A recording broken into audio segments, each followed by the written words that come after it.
Ferrand vous invite au cœur de l'histoire sur Europe 1. Et pour bien finir cette semaine, Nicole Bacharan est cet après-midi l'invitée de Franck Ferrand. Bonjour Franck. Bonjour Anissa, bonjour à tous. C'est toujours une joie de recevoir Nicole. Il y a 2 ans, elle publiait avec Dominique Simonet un ouvrage intitulé First Ladies à la conquête de la Maison Blanche. Eh bien, c'est une des premières dames américaines que nous allons évoquer avec elle, Jackie Kennedy, une icône de la fin du XXe siècle. Et tout à l'heure, Lorena Martin nous fera visiter quelques grands hôtels naguère fréquentés par Jackie Kennedy. Oui, quant à moi, je vous ferai part de mon coup de cœur pour un livre qui raconte la fascinante histoire de Carthage. Mais tout de suite, direction Dallas. Un certain 22 novembre 1963, vous me voyez venir, Jacqueline Kennedy est sur le point de traverser la plus grosse épreuve de sa vie. Tout le monde connaît ce nom Air Force One, c'est celui de l'avion officiel du président des États-Unis. On a vu ça dans toutes sortes de films catastrophes ou à grand suspense. Il est 11h40 lorsque ce 22 novembre 1963, midi moins 20 si vous préférez, quand les Kennedy descendent donc de cet avion célèbre. Ils sont accueillis par le vice-président Lyndon Johnson et par son épouse Lady Bird. Le gouverneur du Texas est également là, John Connolly. Il est accompagné de son épouse Nellie. C'est bien la moindre des choses puisque c'est le président des États-Unis et son épouse qu'on accueille. Jacqueline porte un fameux, je dis fameux, il va devenir célébrissime tailleur rose. C'est une copie d'un tailleur Chanel, copie autorisée, ai-je besoin de préciser. Elle fait sensation, Jackie, mais où qu'elle se présente, du reste, elle fait sensation. On lui tente un immense bouquet de roses rouges qui l'encombre un peu et qu'elle va vite confier à un assistant. Entre parenthèses, elle a été très surprise qu'on lui offre ces roses rouges puisque le protocole veut normalement qu'on offre à une épouse de chef d'État des roses soit rose pâle, soit jaune, pas du tout rouge, que normalement c'est une déclaration d'amour. Elle y voit plutôt un mauvais présage. Elle a comme une sorte de pressentiment depuis la veille déjà. L'accueil n'en est pas moins enthousiaste à l'aéroport. Seuls quelques lycéens sont là pour siffler le président, mais on est aux États-Unis, ça fait partie du folklore. D'ailleurs, le cortège n'entend pas les sifflets et on peut dire qu'à tout juste 1 an de l'élection présidentielle de 64, cette visite est une visite non pas seulement officielle, mais carrément politique. C'est une visite indispensable pour JFK qui sait que sa cote de popularité ne va pas bien. Elle est notamment en chute libre dans le sud des États-Unis. Ai-je besoin de vous rappeler que Kennedy est un démocrate et que le sud compte beaucoup pour lui. Kennedy n'est donc pas tout à fait en terrain conquis. Le matin même, des tracts avec la photo du président et l'inscription « Recherché pour trahison » ont circulé dans la ville. Les 28 agents des services de sécurité qui ont été déployés sur le parcours sont évidemment sur les dents. Il est midi moins 5 quand le cortège quitte l'aéroport. Jacqueline et son époux sont donc à l'arrière de la limousine, fameuse limousine décapotable. Je ne vais pas revenir sur l'histoire. On a tellement parlé, vous vous rappelez, il y a 5 ans maintenant, au moment du cinquantenaire de la mort de Kennedy, nous sommes revenus sur tous ces détails. Le couple Connolly est assis sur les sièges du milieu, tandis que le chauffeur et un agent des services de sécurité se trouvent à l'avant du véhicule. Derrière la limousine présidentielle, il y a une Cadillac noire avec à son bord 8 agents des services secrets, 4 à l'intérieur et 4 sur les marchepieds. Le cortège ne roule qu'à 15 km/h, d'abord parce qu'il y a beaucoup de virages, ensuite parce que c'est un président qu'on transporte, donc il faut que ça ait un peu de noblesse quand même, et puis il faut que la foule puisse le voir. À 12h30, à l'approche du Dealey Plaza, c'est la stupeur, une détonation retentit. Le gouverneur Connolly est touché, on l'entend hurler de douleur. Au même moment, Jackie se tourne vers son mari et lui porte ses mains à sa gorge sans dire un mot. La première balle l'a en fait atteint à la nuque pour ressortir par la gorge et toucher John Connolly. Un deuxième tir se fait entendre. Alors là, c'est le garde du corps qui est le plus près de la présidente, il s'appelle Clint Hill, qui saute du marchepied de la Cadillac et qui court vers la limousine quand éclate le 3e tir qu'il décrit comme le son d'un melon se fracassant sur du ciment, vous imaginez. Une partie du cerveau du président vient littéralement d'exploser et on a des fragments qui ont été projetés tout autour sous le choc. Jackie se hisse littéralement sur la malle arrière, pas pour s'échapper comme l'ont bêtement dit certains journalistes, mais pour essayer de récupérer un morceau de ce qu'elle a vu voler, qui est en fait un morceau du cerveau de son mari, vous imaginez. Clint Hill hurle à la présidente de retourner à sa place. Il se jette littéralement sur le couple présidentiel pour les protéger. Il est 12h38 à ce moment-là. La limousine atteint, alors on a accéléré bien sûr, le Parkland Memorial Memorial Hospital, et le gouverneur Connolly a déjà été placé sur une civière. Jackie est prostrée sur son mari. Elle refuse de le laisser au moment où on voudrait bien sûr le transporter au service d'urgence. La raison de cette attitude, c'est qu'elle ne veut pas que les gens le voient dans l'état où il est. Elle veut tout simplement protéger son image. Clint Hill a tout de suite compris la situation. Sans un mot, il va couvrir le visage du président de sa veste, et c'est à ce moment-là que la première dame accepte de lâcher prise. Elle se rend une première fois dans la salle d'opération où se trouve son mari. Elle en ressort tétanisée, s'assoit sur une chaise pliante, le regard complètement dans le vide. Elle décide finalement d'y retourner, mais cette fois-ci, une infirmière lui barre la route. Un médecin va lui proposer un sédatif qu'elle refuse, et elle va dire d'une voix très calme, et tous ceux qui étaient là à ce moment-là répéteront cela à l'envi. Elle veut dire « Je veux être là quand il mourra ». Finalement, on la laisse passer, et elle est là qui prie aux côtés du président. Elle est toujours en prière lorsqu'est constaté le décès à 13h.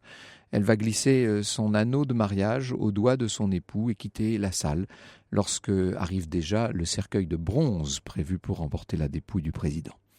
Pendant ce temps-là, le vice-président, lui, a regagné Air Force One. Alors, il fait appeler la première dame. Elle répond toujours très calme.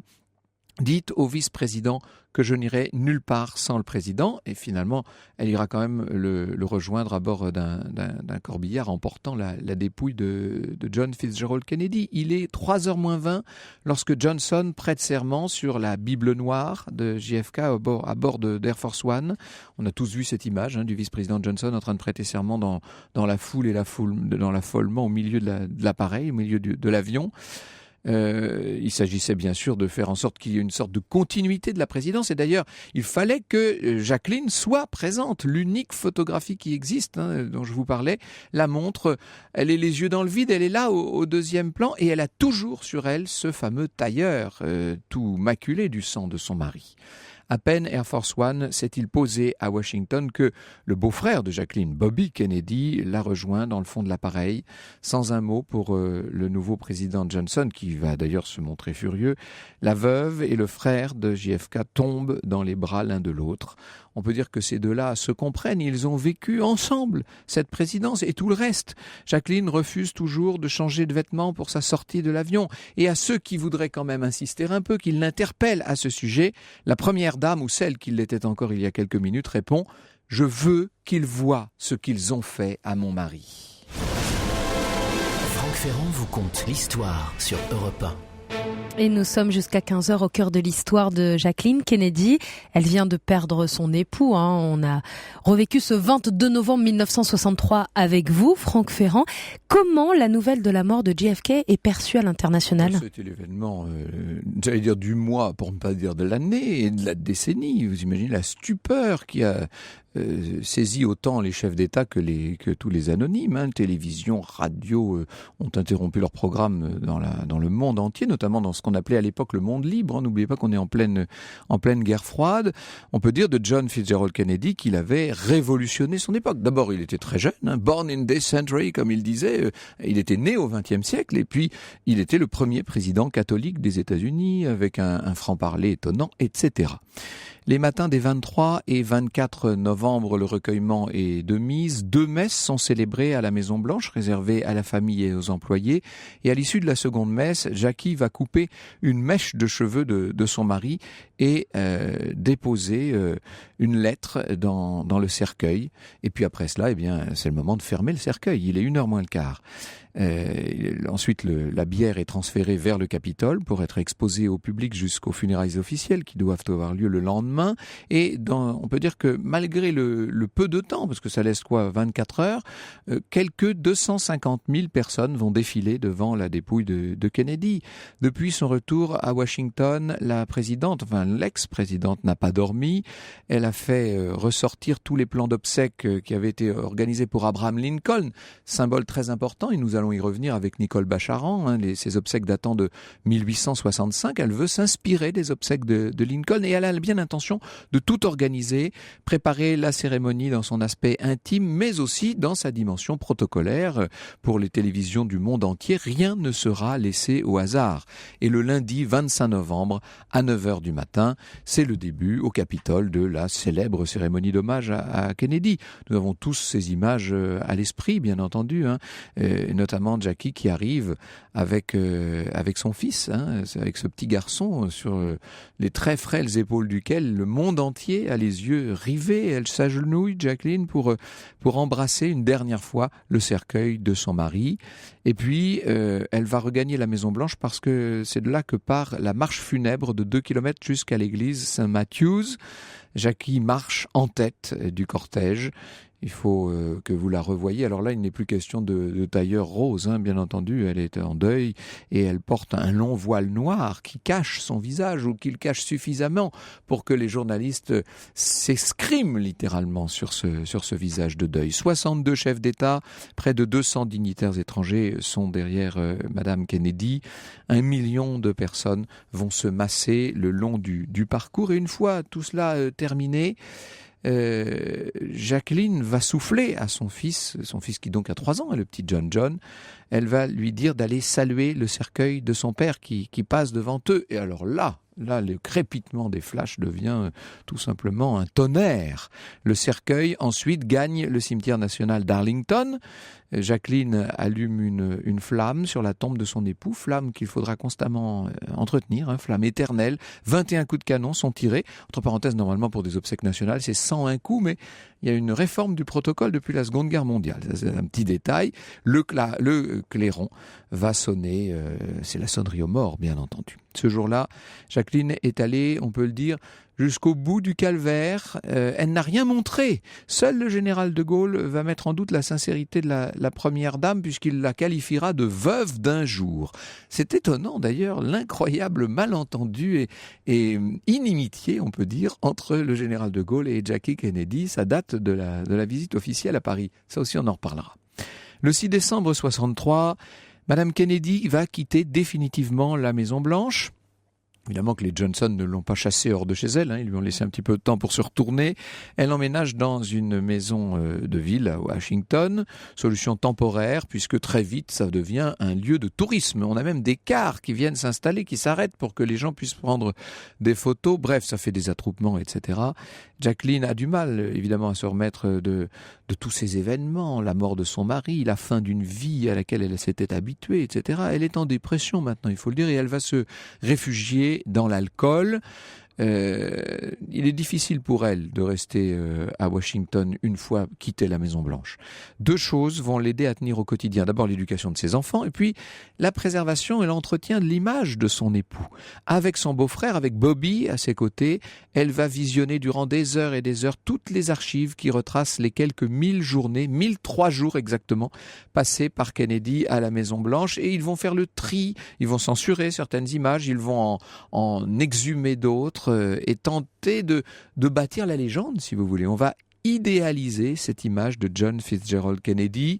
Dans une entrevue qu'elle accorde au magazine Life, on est 1 semaine seulement après l'assassinat, Jackie compare la présidence de son époux à l'épopée de Camelot. Elle veut vraiment entrer comme ça dans la légende. Vous voyez, elle refuse systématiquement les diverses invitations de la Maison-Blanche, comme s'il y avait une véritable inimitié envers Johnson. Ça paraît même assez net.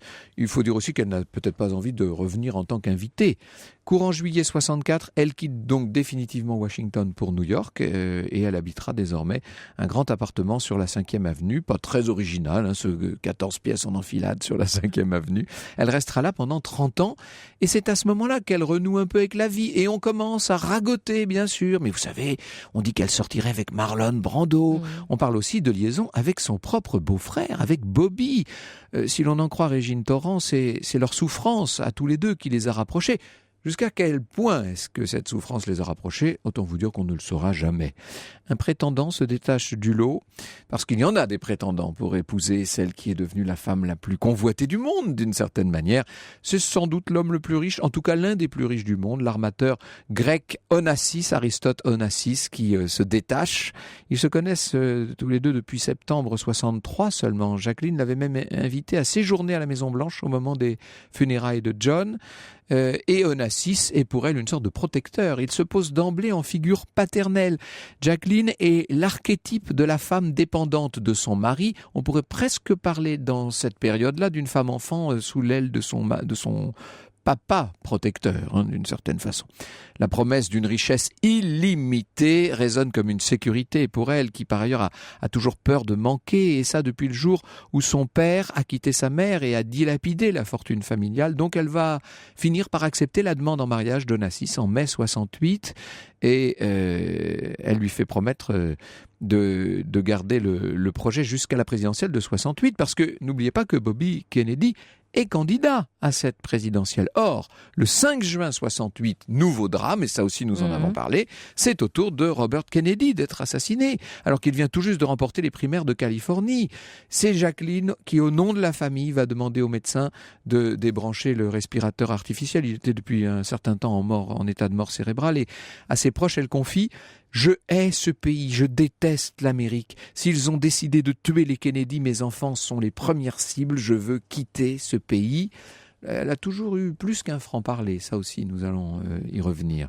Le 20 octobre 68, le mariage de Jackie et d'Aristote est célébré en petit comité dans la chapelle blanche, chapelle grecque de la petite île de Skorpios, île qui appartient tout simplement aux milliardaires. L'ambiance, évidemment, n'est pas aux grandes réjouissances. En plus, il pleut des cordes, bien qu'on soit dans cette île grecque. Les enfants des deux mariés font chacun de son côté grise mine. Et ce jour-là, Jacqueline Kennedy, on peut le dire, en devenant Madame Onassis, et en devenant Madame Onassis, somme toute relativement peu de temps après la mort du président, Jacqueline Kennedy a surpris le monde entier. Nous sommes au cœur de l'histoire de Jackie Kennedy Onassis cet après-midi sur Europe 1. Vous pouvez bien sûr réagir à cette émission. N'hésitez pas à poser vos questions à Franck Ferrand et son invité Nicole Bacharan. Rendez-vous sur les réseaux sociaux, Twitter avec le hashtag ACDH et la page Facebook au cœur de l'histoire. Franck Ferrand vous conte l'histoire sur Europe 1. Nous sommes au cœur de l'histoire de Jackie Kennedy Onassis, puisqu'elle vient de se marier avec Aristote Onassis. Une nouvelle alliance qui a surpris le monde entier, Franck. Et choqué certains, c'est Truman Capote qui avait qualifié Jackie Kennedy de geisha américaine, il avait dit, c'était pas très... Et Coco Chanel a déclaré: on ne peut pas demander à une femme un peu vulgaire de passer le reste de sa vie à pleurer un mari. C'est sympa aussi. Oui, ouais, c'était pas mal non plus. Alors, il semble pourtant que ce mariage, dans un premier temps en tout cas, ait été un mariage heureux. Chacun y a trouvé son compte d'une certaine manière. Vous imaginez pour Onassis, pour cet Aristote Onassis qui n'aura jamais aimé que le glamour, le prestige, qui avait une fascination pour tout cela. Rappelez-vous son implication dans le mariage du prince régnier et de Grace Kelly, devenue la princesse Grace de Monaco. Eh bien, pour lui, c'est assez étonnant de mettre la main, si je puis dire, sur une des femmes les plus connues, les plus glamour de la planète. Quant à Jacqueline, le moins qu'on puisse dire est qu'elle sait qu'elle est totalement à l'abri de toute question financière. Ça aide quand même, qu'est-ce que vous voulez. Et il y a, au-delà, là je souris, je suis peut-être d'ailleurs moi-même pas très gentil, mais il y a au-delà de tout ça une véritable fascination réciproque, même si ça ne suffit pas et même si peu à peu on va voir entre eux se creuser un fossé. Onassis a de plus en plus de mal à supporter le caractère tellement indépendant de Jacqueline, qui était imprévisible. Je crois que s'il y a un adjectif qui lui convient, elle n'était jamais là où on l'attendait. Et lui qui jusqu'alors n'avait fréquenté que des femmes dont le moins qu'on puisse dire est qu'elles étaient dociles, selon un schéma somme toute assez méditerranéen, vous imaginez sa difficulté à admettre ça. Quant à Jacqueline, elle n'a jamais réussi à se faire aux manières assez grossières d'Onassis. Elle pensait, si vous voulez, qu'elle le polirait, qu'elle le polisserait, qu'elle arriverait à en faire un homme du monde. Bon, pas du tout. Onassis, par ailleurs, est en train de renouer plus ou moins discrètement avec celle qu'il aime par ailleurs, la célèbre, la radieuse et la brillantissime Maria Callas, la grande chanteuse d'opéra. Et le 21 mars 70, Onassis est carrément photographié en train de dîner avec Maria Callas chez Maxim's. Alors, ils ne font que dîner, vous me direz, mais c'est une humiliation pour Jacqueline qui s'envole dès le lendemain pour Paris, qui exige de retourner avec Onassis chez Maxim's pour que soit prise exactement la même photo.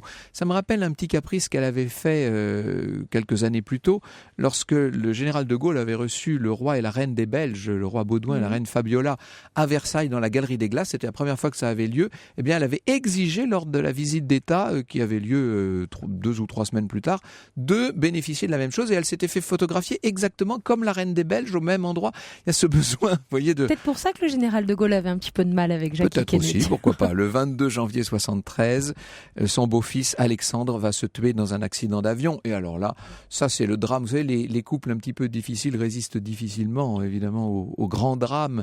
Aristote est inconsolable. Et Jacqueline, au loin d'être son soutien, va devenir en vérité son bouc émissaire. Et il ne cesse de la maltraiter en public, allant quasiment jusqu'à l'insulte. Et elle, devant tout ça, reste de marbre. Le monde dans lequel elle vit n'a rien à voir avec celui qu'elle attendait, nous dit Régine Torrent. Et c'est vrai que Onassis n'est pas le compagnon des rêves de la dame. Il est atteint par une maladie dégénérative, par ailleurs, maladie très rare. Il envisage de divorcer au moment où il meurt, le 15 mars 1975. Elle est à New York au moment où lui meurt. Il meurt à Paris, à l'hôpital américain. Alors après négociation, elle va quand même obtenir 26 millions de dollars de la succession pour la première fois de sa vie. À 45 ans, on peut dire qu'elle est elle-même à l'abri du besoin et sans avoir à s'appuyer sur quiconque. Elle est indépendante financièrement. En septembre de la même année, elle va devenir éditrice chez Viking Press. Elle met son invraisemblable réseau relationnel au service de la maison d'édition. Ça fait femme moderne, qu'est-ce que vous voulez, en 75, elle s'assume, comme on dirait, elle va s'investir dans la vie culturelle new-yorkaise et grâce à son influence, on la verra sauver par exemple la gare de Grand Central qui était menacée de destruction et qu'elle va sauver. J'allais dire personnellement. C'est à cette époque que va commencer une liaison avec le dernier homme de sa vie, qui s'appelle Maurice Tempelsman, qui est un riche diamantaire. Je vous aurais dit que c'était un SDF, vous ne m'auriez pas cru de toute façon.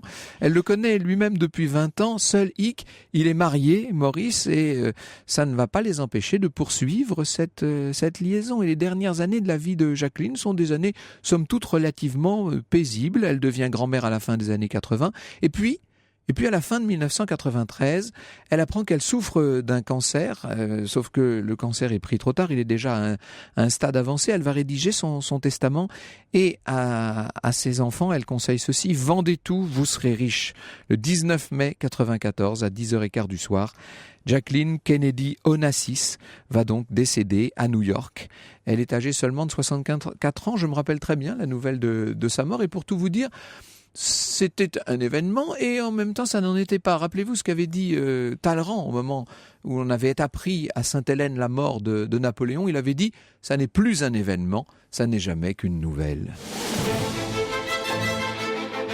Bonjour Nicole Bacharan. Bonjour Franck. Personnage qui a fasciné la planète. Alors d'abord les photographes, disons-le. C'est sans doute la femme qui aura été le plus photographiée avec Marilyn Monroe au XXe siècle. Oui, absolument. Et ensuite, on peut citer certainement Lady Diana. Et la reine Elisabeth, admettons. Voilà, c'est vraiment de cet ordre-là. C'était la princesse de l'Amérique.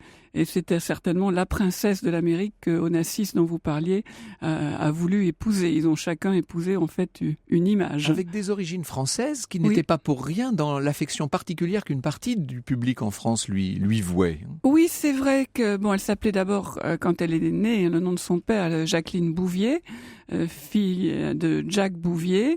Elle parlait très bien le français, elle aimait beaucoup la France. Elle a passé un peu plus d'une année d'études à la Sorbonne Sorbonne, à Sciences Po et à l'école du Louvre, où elle a poursuivi vraiment ce qui l'a intéressé toute sa vie, les arts, la littérature, l'écriture. Et c'est vrai que vous parliez de cette inimitié profonde avec le général de Gaulle. Au début, c'était bien parti, pourrait-on dire.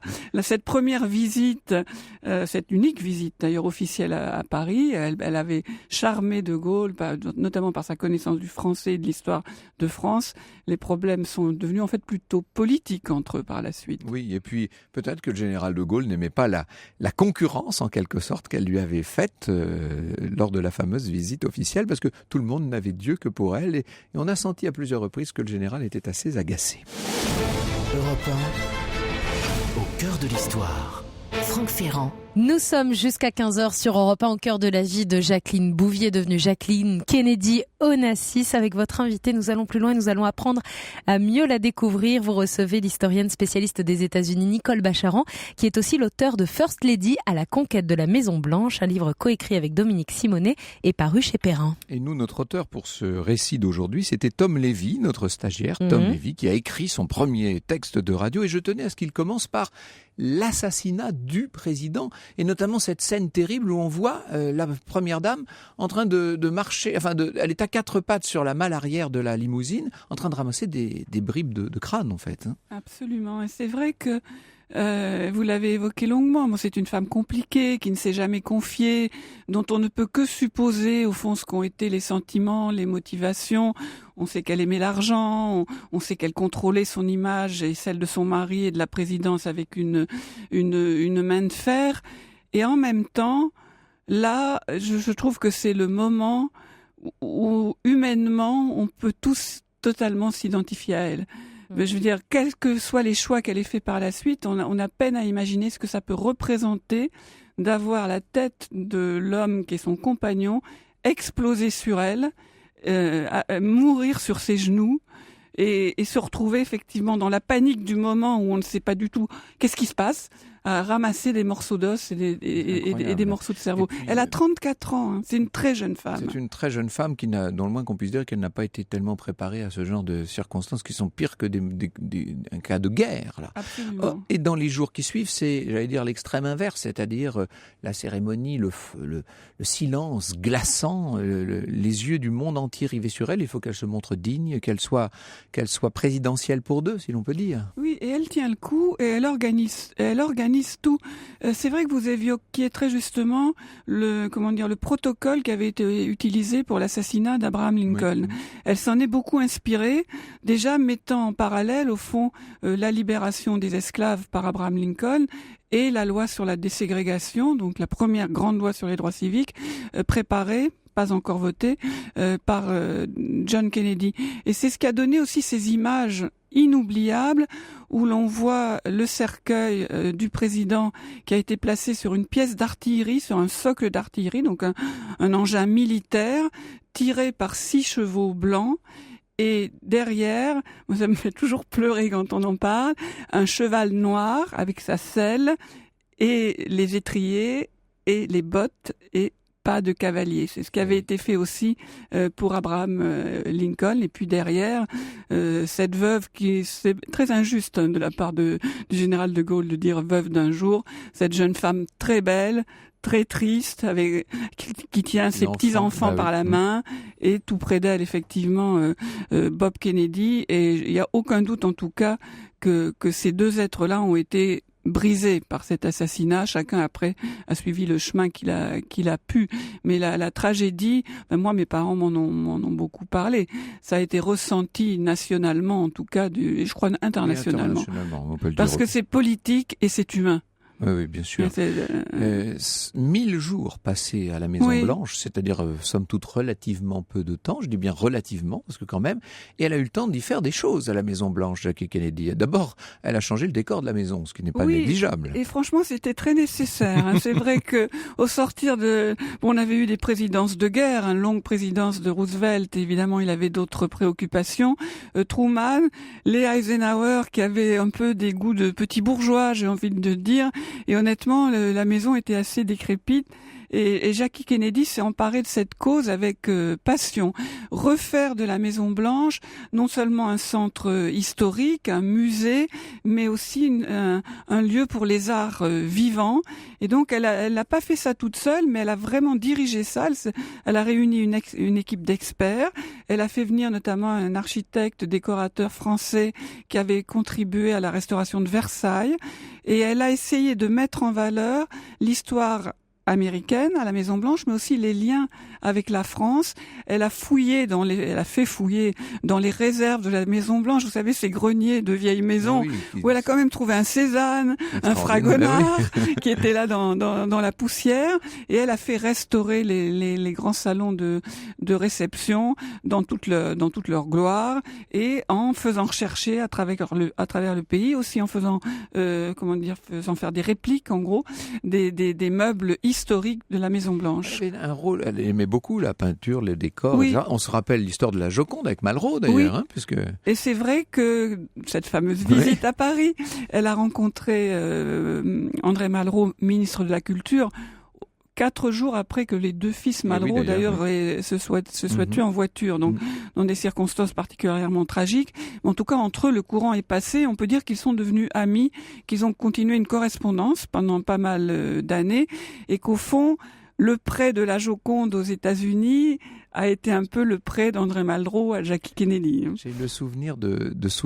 c'est le cas de dire, le souvenir de mémoire, de souvenir de Pierre Cardin qui raconte des soirées à la Maison Blanche avec les Kennedy. Elle a aussi donné, Pierre Salinger racontait ça bien sûr à l'infini, elle a donné un côté aussi plus familial, plus accessible à la vie présidentielle. Déjà, elle a beaucoup plus ouvert les visites pour les touristes qui pouvaient voir davantage cette Maison Blanche tellement glamour à l'époque des Kennedy. Et puis, elle a institué des formes de réception qui n'avaient peut-être pas existé depuis le début du 19e siècle, où elle réunissait artistes, écrivains, musiciens, chorégraphes. On la voyait esquisser un pas de danse avec Georges Balanchine. Par exemple, oui. Et Kennedy, qui était très très fier de sa femme et de ses initiatives, avait dit un soir: il n'y a jamais eu autant d'esprits brillants réunis à la Maison Blanche, sauf à l'époque où Thomas Jefferson y dînait seul. Est-ce que tout ça suffit à faire un esprit politique, une influence politique? C'est la question que je vais vous poser dans un instant. Europe 1 au cœur de l'histoire. Franck Ferrand. Nous sommes au cœur de l'histoire de Jackie Kennedy. Depuis 14h sur Europe 1, nous suivons les pas de cette femme grâce à Nicole Bacharan, votre invitée. Elle est historienne spécialiste des États-Unis. Et ne manquez pas, demain soir à 20h45, le documentaire Jackie Kennedy, militante de la première heure, un documentaire que vous allez pouvoir voir sur la chaîne Toute l'Histoire. Et oui, ce documentaire de Maud Guillemin parle du rôle de Jackie Kennedy dans toute l'affaire, dans le combat de Martin Luther King, dont on célèbre par ailleurs le cinquantenaire de la mort. Ça veut dire que c'était une femme engagée politiquement, Nicole Bacharan? C'était une tête politique. Et c'est vrai que parce qu'elle était très belle, très élégante, et qu'elle s'affichait toujours en femme au foyer très traditionnelle, ma priorité c'est mon mari, mes enfants, on a pu la considérer comme une potiche en quelque sorte. Mais c'était pas du tout le cas. Et elle était très fine politiquement. John Kennedy d'ailleurs avait dit à McNamara, son secrétaire à la défense, qui l'a rapporté plus tard, Jackie a une acuité politique incroyable et personne ne le sait. En quelque sorte. Et c'est vrai qu'elle s'intéressait à la politique. Elle observait dans l'ombre, en quelque sorte. Elle observait, elle étudiait, notamment quand elle accompagnait Kennedy dans ses voyages internationaux en France, à Vienne, où il avait rencontré Nikita Khrouchtchev. Elle étudiait les dossiers, elle lisait les câbles, c'était des câbles à l'époque, qui venaient des ambassades. Elle a été extrêmement proche de Kennedy au moment de la crise des missiles de Cuba en 62, ce fameux bras de fer où les Américains ont réussi finalement à bloquer l'installation de missiles nucléaires soviétiques sur l'île de Cuba. Il y a eu 13 jours, où on a vraiment craint la conflagration nucléaire. D'ailleurs, à ce moment-là, Jack Kennedy souhaitait que sa famille aille à la campagne, se mettre à l'abri de manière illusoire. Elle a dit non, si on doit mourir, je veux mourir avec mon mari et mes enfants. Comment est-elle entrée dans ce clan Kennedy, si je puis dire? Elle et sa sœur, Lyra Dzivil, on les voyait beaucoup ensemble d'ailleurs. D'ailleurs 2 femmes qui se ressemblent beaucoup physiquement, qui ont été beaucoup rivales. D'ailleurs, on a même dit que Lee Radziwiłł avait eu avant Jackie une liaison avec Aristote Onassis. Mais au-delà de ça, au fond, les deux filles Bouvier, si vous me permettez cette familiarité, Lee et Jackie, se sentaient toujours un petit peu passagères clandestines dans la bonne société. Elles avaient toute l'éducation, toutes les fréquentations qui allaient avec, mais leur situation financière était plus que fragile. Jackie a rencontré Jack alors qu'elle était jeune reporter. Lui, très jeune et très brillant sénateur, elle lui a plu forcément, et je crois que le calcul de sa part, outre l'attirance, c'était que maintenant il fallait qu'il se marie pour avoir une vraie carrière politique et pourquoi pas cette jeune ravissante. Et avoir des enfants. On est dans cette idée de clan toujours. Il faut dire qu'elle fumait énormément. Donc, elle fumait 3 paquets par jour. Oui, c'est ça. À une époque où on ne savait pas que ça pouvait avoir un effet, notamment sur le développement d'une grossesse. Et elle a mené à bien 4 grossesses et on sait qu'elle n'a eu finalement que 2 enfants puisqu'elle a eu un enfant mort-né et un enfant qui est mort à moins de 2 jours. Ça a été pour elle de très très grosses épreuves. Mais en tout cas, on sait que c'est un ménage qui avait des difficultés. Oui. D'abord, lui était très malade. Il faut quand même très pas l'oublier. Malade. Elle a vécu toute sa vie de très jeune femme. Elle a 24 ans quand elle le rencontre, avec un homme qui avait la colonne vertébrale extrêmement abîmée. Donc c'est des douleurs effroyables. Il passait son temps sur des fauteuils médicalisés, avec des béquilles avant de partir triomphant devant les micros. C'était juste vraiment le décor. Mais la réalité était tout autre. Il avait la maladie d'Addison. Puis il était peut-être pas tout à fait fidèle. Et il avait une autre maladie, je crois qu'on peut nommer comme l'addiction sexuelle, ce qui fait que dès qu'il était à peine sur pied, il se précipitait pour la tromper. Elle ne savait pas tout.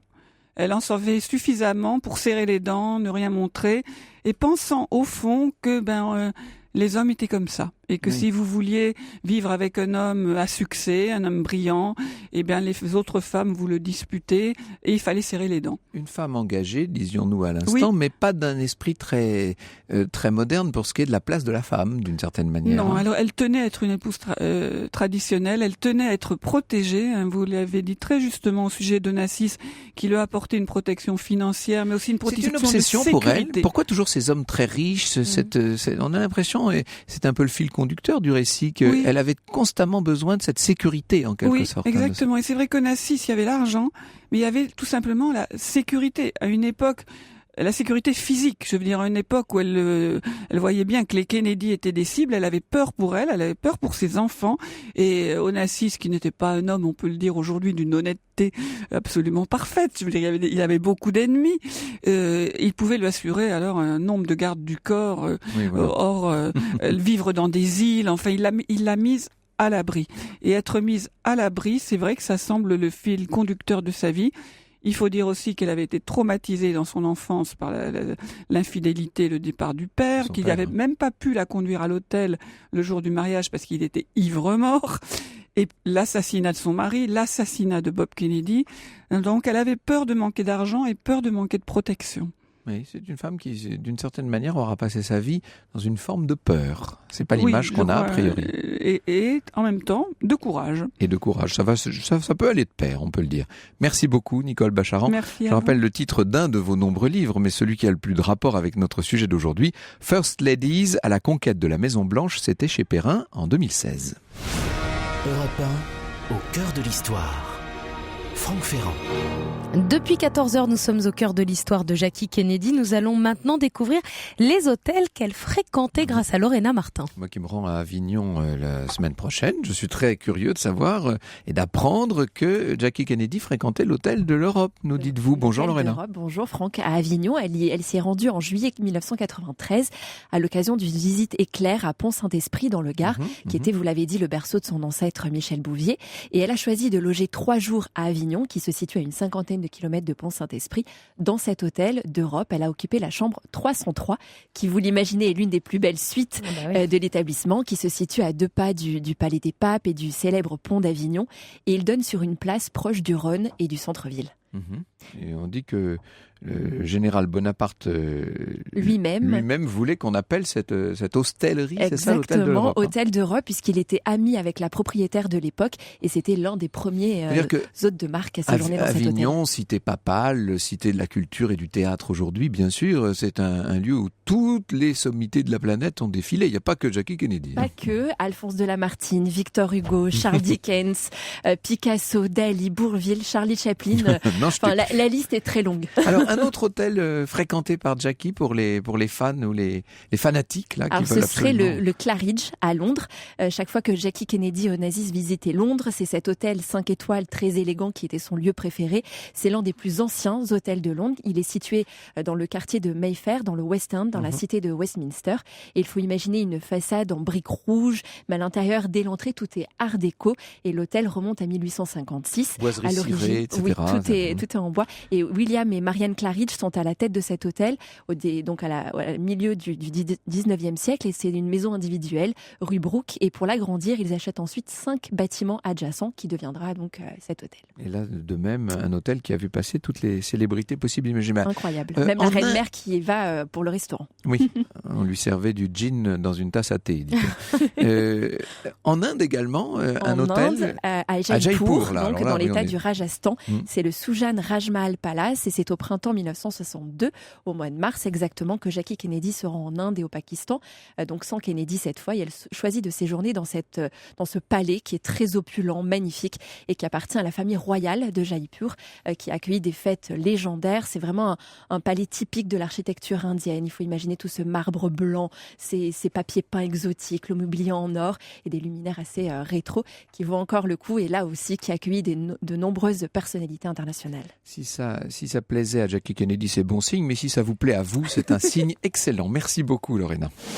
Franck Ferrand vous invite au cœur de l'histoire sur Europe 1. Et le vendredi, vous nous proposez votre coup de cœur pour le week-end. Pas beaucoup de temps pour ce coup de cœur, mais nous parlions l'autre jour de ce livre sur le STO, vous savez, qui a été primé par la Fondation Stéphane Bern pour l'histoire.